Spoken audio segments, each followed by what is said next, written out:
साथियों, Modi nation building के mission पर निकला है। देश को आगे बढ़ाने के लिए दिन रात मेहनत कर रहा है, लेकिन कांग्रेस देश को रिवर्स गियर में ले जाना चाहती है। कांग्रेस लगातार धमकी दे रही है कि जो बड़े काम पिछले 10 साल में हुए हैं वो उन्हें रद्द कर देगी। कांग्रेस कहती है आर्टिकल 370 को वो वापस लाएंगे फिर से। कांग्रेस कहती है सीएए के कानून को रद्द कर देंगे। कांग्रेस कहती है गरीबों को जो फ्री राशन मिलता है वो योजना बंद कर देंगे। कांग्रेस कहती है देश के गरीबों को फ्री मेडिकल ट्रीटमेंट जो मिलता है वो योजना भी बंद कर देंगे। कांग्रेस कहती है राम मंदिर पर सुप्रीम कोर्ट का फैसला भी पलट देंगे, राम मंदिर पर ताला लगा देंगे। क्या आपको ये सब मंजूर है क्या? మిత్రులారా, మోడీ దేశ నిర్మాణం అనే లక్ష్యంతో బయలుదేరాడు. దేశానికి తీసుకెళ్లడం కోసం పగలు రాత్రి కష్టపడి పనిచేస్తున్నాడు. కానీ కాంగ్రెస్ దేశాన్ని రివర్స్ గేర్ లో వెనక్కి తీసుకెళ్లాలనే ప్రయత్నం చేస్తుంది. కాంగ్రెస్ నిరంతరం బెదిరిస్తుంది. ఏవైతే పెద్ద పెద్ద పనులు గత 10 సంవత్సరాలు బట్టి మేము చేశామో వాటినన్నింటినీ రద్దు చేస్తామని అంటున్నారు. కాంగ్రెస్ చెబుతుంది 370 అధికరణని తిరిగి తీసుకొస్తామని, सीएए రద్దు చేస్తామని కాంగ్రెస్ చెబుతుంది. ఉచిత రేషన్ పథకాన్ని కాంగ్రెస్ నిలుపుదల చేస్తానని చెబుతుంది. చివరికి కాంగ్రెస్ ఉచిత వైద్య పథకాన్ని కూడా నిలిపివేస్తానని చెబుతుంది. కాంగ్రెస్ రామ మందిరంపై సుప్రీంకోర్టు ఇచ్చిన తీర్పును కూడా వెనక్కి నెట్టేస్తానంటుంది. రామ మందిరానికి తాళం వేస్తానంటుంది. దీన్ని మీరు అంగీకరిస్తారా? साथियों, पूरी कांग्रेस पार्टी भारत की संस्कृति और विरासत से कट चुकी है। कांग्रेस जड़ों से एकदम कट चुकी है। कांग्रेस के मन में हमेशा विभाजनकारी सोच रहती है। कांग्रेस का माइंडसेट ही देश को टुकड़ों में देखने का हो गया है और इसलिए ही कांग्रेस के नेता कभी भारत को एक राष्ट्र मानने से इनकार करते हैं तो कभी देश को बांटने की बात करते हैं। आज कांग्रेस के एक और बड़े नेता ने फिर कांग्रेस की विभाजनकारी सोच का प्रदर्शन किया। गांधी परिवार के बेहद करीबी और शहजादे के सबसे बड़े सलाहकार ने जो कहा है वो शर्मनाक है। कांग्रेस को लगता है कि जो लोग नॉर्थ ईस्ट के लोग हैं वो चाइनीज की तरह लगते हैं। क्या ऐसी बातें देश स्वीकार कर सकता है क्या? कांग्रेस को लगता है कि साउथ इंडिया के लोग अफ्रीकन जैसे दिखते हैं। मैं जरा सीतारमैया जी से पूछना चाहता हूं, क्या कर्नाटका के लोगों पर यह आरोप आप स्वीकार करेंगे क्या? मैं तेलंगाना के कांग्रेस के मुख्यमंत्री को पूछना चाहता हूं, क्या वे इस प्रकार के आरोप को स्वीकार करेंगे क्या? मैं तमिलनाडु के मुख्यमंत्री को पूछना चाहता हूं, जो तमिल संस्कृति की बात करते हैं, इतना बड़ा गंभीर आरोप लगाया है, क्या तमिलनाडु डीएम के कांग्रेस के साथ अपना नाता तोड़ने की घोषणा करेंगे क्या? तमिल स्वाभिमान के लिए, तमिल लोगों के लिए क्या वो हिम्मत है क्या कांग्रेस को लगता है कि पश्चिमी भारत के लोग अरब के लोगों जैसे दिखते हैं। मैं जरा बाला साहब ठाकरे के नकली शिवसेना के जो उनके संतान है, जरा बाला साहब जी को याद करो। मैं इन नकली संतानों को पूछना चाहता हूं, मैं जरा उनके मेंटर बुजुर्ग नेता से भी पूछना चाहता हूं। इन्होंने कहा है कि पश्चिम भारत के लोग अरब नस्ल के अरबी लगते हैं। क्या महाराष्ट्र के लोगों को ये भाषा मंजूर है क्या? कांग्रेस को लगता है कि उत्तर भारत के लोग गोरों जैसे दिखते हैं। क्या आपको ये बात स्वीकार कर सकते हैं क्या? सत्ता के लिए देश का बंटवारा कराने वाली कांग्रेस अब भारतीयों पर नस्लवादी टिप्पणी करने पर उतर आई है। क्या हो गया है कांग्रेस पार्टी को? और ये बात जरा जो उनकी इकोसिस्टम है वो भी समझ रहे हैं कि आप इनका बचाव करने की कोशिश मत करो, क्योंकि जो शहजादे के फिलोसोफर एंड गाइड ने अमेरिका में बोला, उसके 4 दिन पहले खुद शहजादे ने युवकों के बीच में कहा कि अमेरिका में इस रंग के लोग पेपर सेट करते हैं तो इस रंग के लोग परीक्षा में नापास होते हैं, इस रंग के लोग पेपर सेट करें तो सब पास होंगे। हिंदुस्तान पर भी उन्होंने वही टिप्पणी की थी जिसका विस्तार शाहजादे के गुरु ने किया है। ये दोनों की बातें मिली हुई बातें हैं, सोच समझ करके बोली हुई बातें हैं। और मैं पूरी कांग्रेस पार्टी पर, शहजादे पर, इस शाही परिवार पर गंभीर आरोप लगाता हूं। अरे मुद्दे नहीं है तो कम से कम हम भारतीयों का मखौल मत उड़ाओ। तीसरे फेज में घुटने टेकने की बौखलाहट में ये लोग कुछ भी कहे जा रहे हैं, लेकिन देश कांग्रेस की एक एक विभाजनकारी बात को सुन रहा है, समझ रहा है।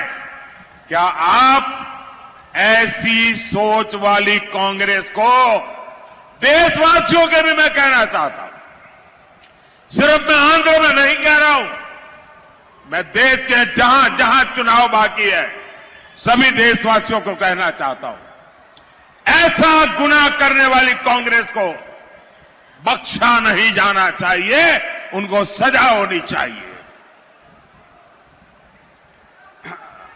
కాంగ్రెస్ ఈ దేశం యొక్క వారసత్వాన్ని తొలగించాలని చెప్పి, ఈ దేశాన్ని ముక్కలు ముక్కలు చేయాలని చెప్పి ఆలోచన చేస్తుంది. కాంగ్రెస్ ఈ దేశం యొక్క విభజనకి మూలాలని తీసివేయాలి, తొలగించాలనే ప్రయత్నం చేస్తుంది.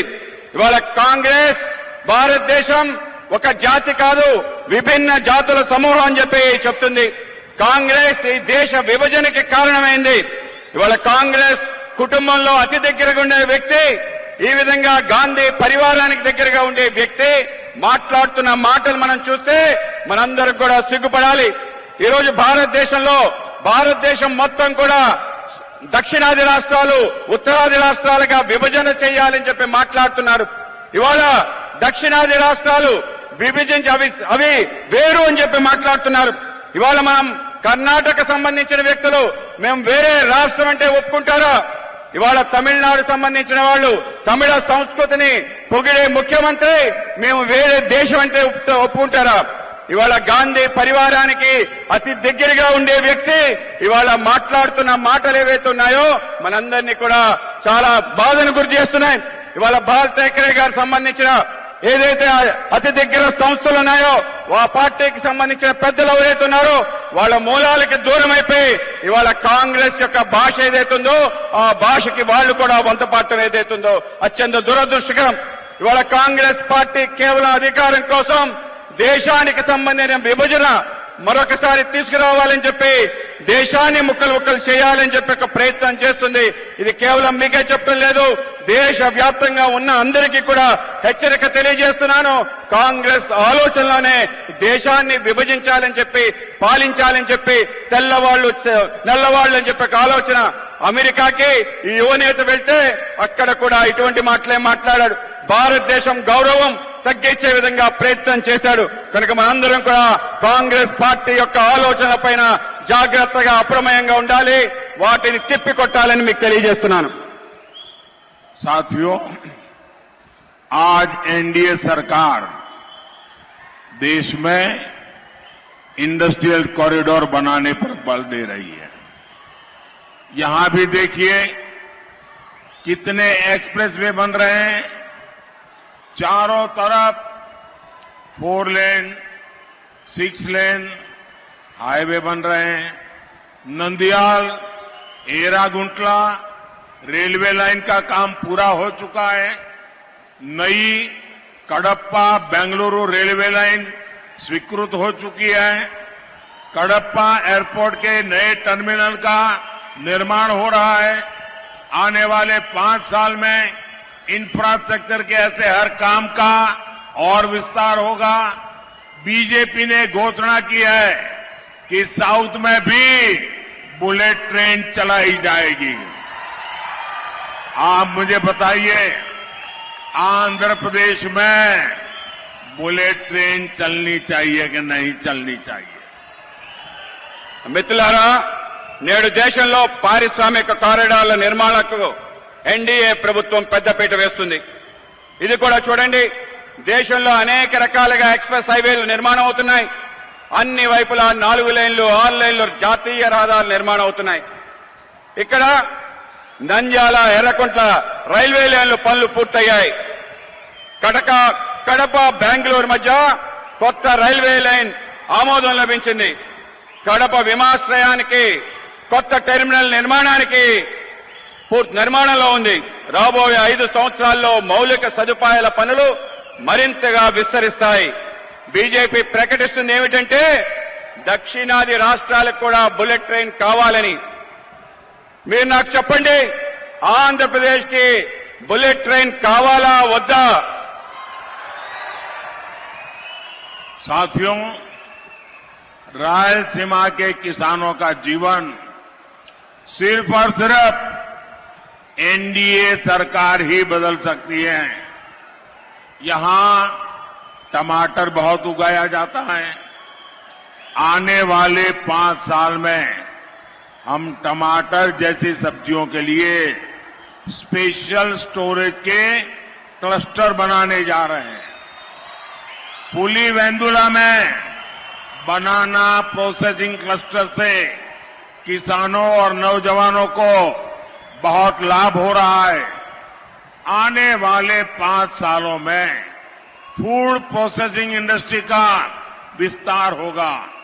इसमें भी एफपीओ यानी फार्मर प्रोड्यूसर ऑर्गेनाइजेशन को मदद दी जाएगी. మిత్రులారా, రాయలసీమలో రైతుల జీవితాన్ని కేవలం ఎన్డీఏ ప్రభుత్వం మార్చగలుగుతుంది. ఇక్కడ టమాటా పంటను విస్తారంగా పండిస్తారు. రాబో 5 సంవత్సరాల్లో మేము టమాటో మరియు ఇతర కూరగాయల కోసం ప్రత్యేక శీతల గిడ్డంగులు క్లస్టర్లను సృష్టించబోతున్నాం. పులివెందుల్లో అరటి పండు ప్రాసెసింగ్ క్లస్టర్ల వల్ల రైతుకు యువతకు లబ్ధి చేకూరుతుంది. రానున్న 5 సంవత్సరాల్లో ఫుడ్ ప్రాసెసింగ్ రంగంలో మరింతగా విస్తరిస్తుంది. ఇందులో కూడా ఎఫ్పీఓ రైతు ఉత్పాదక సంస్థలకు సహకారం అందించబడుతుంది. एनडीए के जितने भी हमारे ये कैंडिडेट हैं, एमएलए का चुनाव भी साथ साथ है. हमारे सभी एमएलए के जो उम्मीदवार हैं, आप सबसे मेरा आग्रह है, इस क्षेत्र के कल्याण के लिए इन सबको विजयी बना करके भेजिए.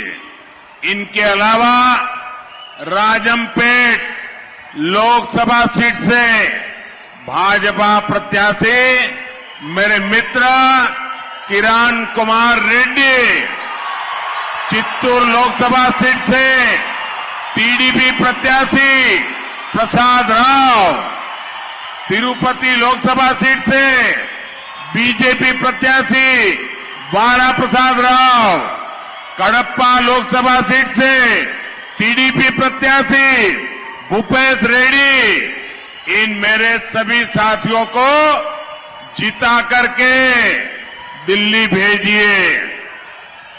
और जब आप इनको वोट देंगे ना, तो वोट दिल्ली में सीधा मेरे खाते में जमा होगा।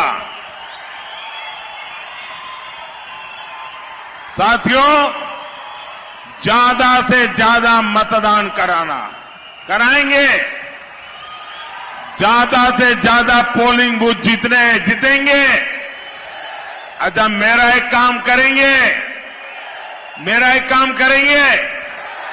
घर घर जाइएगा और कहिएगा कि अपने मोदी जी आए थे और मोदी जी ने आप सबको नमस्कार कहा है। मेरा नमस्कार पहुंचा देंगे। बोलिए भारत माता की जय। भारत माता की। बहुत बहुत धन्यवाद। మిత్రులారా, ఎన్డీఏ నుంచి మనకున్న అందరు అభ్యర్థులు ఎమ్మెల్యేగా మీరు ఓటు వేసి పంపించాలని నేను కోరుకుంటున్నాను. వీరితో పాటు రాజంపేట లోక్సభ స్థానానికి బీజేపీ అభ్యర్థిగా నా మిత్రుడు కిరణ్ కుమార్ రెడ్డి గారిని మీరు ఓటేయాలి. చిత్తూరు లోక్సభ టీడీపీ అభ్యర్థిగా ప్రసాద్ రావు గారికి మీరు ఓటేయాలి. తిరుపతి లోక్సభ సీటుకి బీజేపీ అభ్యర్థి